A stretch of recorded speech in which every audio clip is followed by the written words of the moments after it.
Baik, terima kasih. Kita jumpa lagi. Terima kasih kepada anda yang masih lagi setia bersama kami di Ruang Bicara. Kita bicara mengenai usahawan belia persada antarabangsa. Dua tetamu yang bersama saya di studio. Yang berbagai Datuk Sharifuddin Musa yang di-Pertua Dewan Perniagaan Melayu Malaysia Kuala Lumpur dan juga Encik Hashim Saleh, pengerusi perdagangan antarabangsa Dewan Perniagaan Melayu Malaysia Kuala Lumpur. Apa tugasan pengerusi perdagangan antarabangsa ni? Apa Encik Hashim? Okay. Saya terlupa nak tanya tadi. Ada wujudkan ni benda ni, mungkin lihat perdagangan tu agak besar. Yes. Mungkin Encik Hashim boleh jelaskan itu. Okey, apa yang saya sebenarnya dia telah dipertanggungjawabkan sebelum ni sebagai pengurusi keahlian. Tetapi disebabkan orang kata apa ni, perdagangan antarabangsa ni melibatkan kita perlu seorang yang mempunyai karakter atau PR yang boleh berhubung dengan mesra dengan negara-negara antarabangsa kan. Jadi Datuk Sharifuddin pun telah memberi tugas dan tanggungjawab kepada saya. Jadi di samping itu bukan saya seorang yang melakukan tugas tersebut, sebab kita dibarisi oleh ahli jawatankuasa yang begitu mantap untuk membantu supaya perjuangan kita ni boleh mencapai ke tahap yang kita hajati. Jadi di sini sebenarnya Dewan Perniagaan Melayu Malaysia Kuala Lumpur telah pun dilantik sebagai Asia Pacific Agriculture Forum pada tahun lepas. Jadi seperti yang kita tahu, kita pun menjadi international partner untuk Agreg and Food Korea ini. Jadi Datuk Sharifuddin dan saya setiap tahun akan menghadiri mesyuarat tersebut. Jadi di dalam forum tersebut kita ada jaringan daripada negara ASEAN, contohnya daripada Australia, daripada Hong Kong, daripada India dan daripada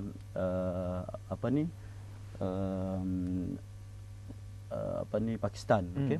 Jadi ini dengan jaringan ini kita akan gunakan untuk kita berhubung masuk di sini jika ada event ataupun expo di negara tersebut, kita akan menyertai di masa akan datang, bukan saja di Korea.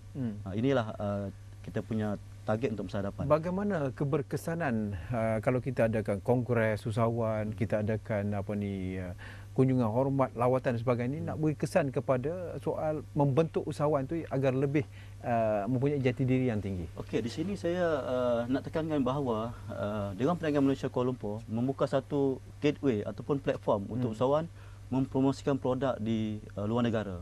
Jadi apa yang kita buat tahun ni dan tahun lepas, kita fokus kepada Korea sebab hubungan yang begitu rapat sekali dengan Kementerian Pertanian, Makanan dan luar bandar dia. Jadi ini disebabkan hubungan ini, kita membuka peluang untuk usahawan mempromosikan produk di Korea. Sebab bagi sini saya nampak ada dua kekuatan untuk usahawan Malaysia mempromosikan produk di Korea. Yang pertama sekali mata wang dia. Sebab jika kita tengok mata wang dia besar daripada kita. Jadi contohnya kalau produk kita di sini kita jual RM10, dekat sana mungkin 2 atau 3 kali ganda. Itu satu. Yang kedua adalah dari segi pasaran. Sebab tahun ini kita ada beberapa usahawan yang bersetuju untuk memasarkan keropok lekor di sana. Maksudnya kita akan goreng keropok lekor di Jinju itu sendiri. Jadi kemungkinan kita lihat ini Kenapa adalah pilih keropok lekor? Pasal yang di-Pertua daripada Terengganu ke pasal apa? Tak sebenarnya usahawannya daripada Perlis pun. Pak Mit Trading daripada Perlis. Sebab bila tahun lepas dia ke sana, dia dah melihat ini satu peluang yang besar sebenarnya. Tahun lepas kita sebagai visitor, sebagai pelawat, dan tahun ni usahawan kita yang dah pergi tahun lepas, tahun ni pergi untuk mempromosikan produk mereka.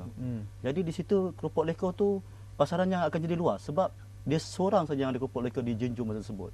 Jadi kita harap bila ini ada satu kata test market, kita percubaan yang pertama untuk tahun ni, kemungkinan kita boleh harap kita boleh mendapat di situ ada business matching. Kita harap keropok lekor ni akan boleh mendapat perhatian penduduk Korea sendiri.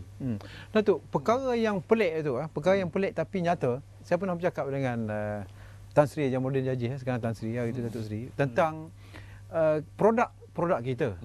Umpamanya buah, buah manggis ke, buah durian ke, dia ada di Amerika tetapi bukan daripada negara kita, daripada negara jiran Singapura. Apa yang pelik tentang benda itu? Bagaimana perkara-perkara ini boleh berlaku sedangkan kita negara peluang barang-barang seperti ini ataupun buah-buah ini?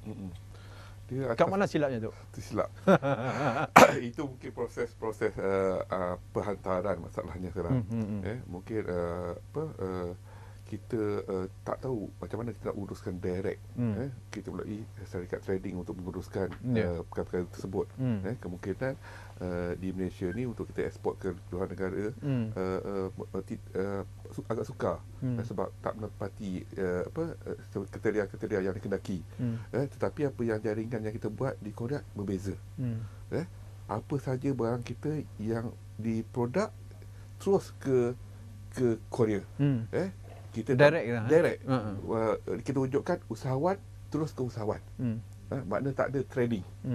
Macam Tuan Hashim cakap tadi, Kopok Neko simple je. Nama Kopok Neko, tetapi kita akan tukar bahasa Inggeris, iaitu fish sauces. Oh, sedap nama Yes. Bau tak nampak Terengganu sikit. Tak nampak Terengganu. Apabila tukar je tu, sebab kita punya hasil ikan tu banyak. Daripada ikan kita hantar direct dengan harga market biasa, kita modified sikit, terus menjadi harga terus mahal. Jadi tak mustahil benda-benda yang simple macam ni boleh buat duit. Tok, Dewan Perniagaan Kuala Lumpur, apa produk killer dia yang sedang dirancang untuk dibawa ke peringkat global ni tu? Okey, selain pada Kopok Leko. Kopok Leko saya ingat tu yang terbaik tu. Yes, betul. Tapi kita lebih banyak benda-benda yang simple-simple. Kita tak pergi yang terberat. Simple-simple. Sebab apa, makanan yang snack ni memang dapat permintaan yang tinggi kat sana. Macam contoh daripada itu daripada ikan, betul, ikan, daging. Jadi kadang ikan tu saja kita dah buat berbagai jenis. Macam kita buat sampel macam nugget, berbagai bentuk, 3 segi, 4 segi, yang kita akan bawa ke Korea akan datang ni. Bihun tak ada tu Bihun tak ada. Pasal kalau bihun cap masjid tak orang nak boleh pakai kan. Baik, perkara-perkara yang kita fikirkan ini, kerana bila saya sebut soal-soal ini, dia bersangkutan dengan soal halal dan thayyibah. Ini perkara yang penting. Kita mempunyai pasaran yang besar Datuk kalau kita fikir soal halal ni. Sangat. Dari segi sudut ni, bagaimana Dewan memainkan peranan untuk mengenengahkan soal-soal ini? Okey. Majoriti agensi daripada sana juga ingin mendapat halal daripada Malaysia. Kerana Malaysia, halal Malaysia iktiraf di seluruh dunia. Agak sukar bahawa nak mendapat standard demikian. Alhamdulillah government kita telah berusaha untuk menaikkan halal, halal, dan sehingga kan masuk Arab, memang seperti kita halal memang sangat bagus. Jadi banyaklah luar negara ni inginkan halal daripada Malaysia. Ini ada kerana halal di Malaysia ni bukan dari sudut makanan, dari prosesannya. Betul. Itu yang sangat penting. Saya tengok bila kita sentuh soal industri halal ni, sudah pastilah ia perlu dikuasai, didepani oleh kalangan orang Islam. Tapi nampaknya kalau kita kaji secara menyeluruh, orang lain yang mengambil keuntungan. Mungkin Dewan sedar perkara ni. Betul. Contohnya macam kita dah 3 tahun pergi ke Korea, industri halal ni telah explore ataupun telah diterokai oleh orang Korea sendiri, yang in fact bukan Muslim pun. Jadi kita dah pergi melawat dekat pejabat dia, dan dia pun telah berkolaborasi dengan JAKIM di sini. Jadi memang mereka dah nampak dah pasaran yang besar untuk halal produk ni. Itu yang saya katakan tadi kan, sebab mereka bukan Islam pun, tapi dia nampak benda ni memang halal produk ni memang satu pasaran yang besar dan menguntungkan. Jadi kita sebagai usahawan atau Dewan Perniagaan sendiri, di sini kita akan menekankan kepada usahawan kita. Jadi itu yang antara agensi kerajaan yang kita hubungi, dan membimbing kita adalah SIRIM sebenarnya. SIRIM di bawah program Grumbik dia. Jadi di situ kita nampak proses pelabelan, proses untuk melakukan sedia halal, dan seterusnya untuk packaging. Di sini usahawan bagi saya kena melalui proses ini dahulu sebelum produk dia kita pasarkan ke luar negara. Ini adalah satu jaringan yang usaha sama yang baik dengan SIRIM di bawah program Grumbik MITI ini. Mungkin Cik Hashim boleh bagi satu dua contoh usahawan kita yang pada tahap yang terbaik untuk diketengahkan di peringkat antarabangsa, produk yang cukup menarik kan itu. Mungkin di cawangan Kuala Lumpur ni dapat mengenengahkan ni. Itulah macam Datuk Seri katakan tadi bahawa kita tidak memilih produk yang terlalu kompleks contohnya. Sebab macam keropok leko tadi, just keropok leko. Jadi apa yang kita jemput usahawan kita untuk melalui proses inovasikan produk dia contohnya. Jadi dalam kita punya proses tu kita dah mendapat satu dipanggil inovasi produk di mana keropok leko tu kita dah macam tadi kata kita convert dia menjadi satu snack. Macam snack yang mudah boleh makan di KFC apa semua kan. Jadi tapi sebenarnya itu adalah keropok leko. Tapi bila diubah bentuk dia menjadi snack, dilekorkan. Jadi di samping itu kita nak usahawan bukan saja buat produk tapi dia buat konsep sendiri. Packaging macam mana? Apakah ini turut dititik beratkan? Mungkin kita tak sentuh sangat apa ni keropok leko. Mungkin produk-produk lain. Apakah Dewan menitik beratkan, kerana kalau nak di peringkat antarabangsa memanglah kita kena ubah dari segi sudut sesuai dengan selaras dengan pasaran dunia kan. Okey, contohnya macam kita ke Korea, ada satu produk sotong kering. Harga dia taklah mahal mana pun, sekitar RM20 ataupun RM30 duit Malaysia. Dia ada dua packaging yang berbeza. Satu packaging biasa, harga dia berbeza lebih kurang RM10 duit Malaysia. Ini pun RM10. Tapi bila saya lihat tu yang harga mahal ni, kita rasa macam nak boleh makan dah. Itu yang kita bawa kepada ahli dewan kita. Bermaksud di sini packaging tu pun mempunyai peranan yang penting. Jadi kita akan bawa usahawan kita ni kepada pihak SIRIM untuk diinovasikan dari segi labeling ataupun packaging produk mereka tu.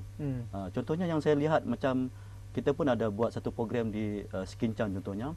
Jadi usahawan kampung kita yang ada kuih bangkit tak silap saya. Jadi kita pun bagi dia satu input. Apa kata kalau puan inovasikan kuih bangkit ni, contohnya bubur sikit berry contohnya. Jadi ini sebenarnya mereka pun tak melihat benda ini sebagai satu inovasi. Jadi kita sebagai Dewan Perniagaan bersama dengan agensi kerajaan perlu melatih usahawan desa ini supaya boleh upgrade ataupun inovasikan produk mereka bukan tahap itu saja tapi ke tahap yang lebih kreatif lagi untuk memastikan boleh peringkatkan antarabangsa. Dia penting itu kerana sekarang ni kalau kita tengok tiap-tiap petang kalau kita makan goreng pisang tu kita akan boring tu Tetapi ke atas goreng pisang tu kalau ditambah cheese dia jadi lain.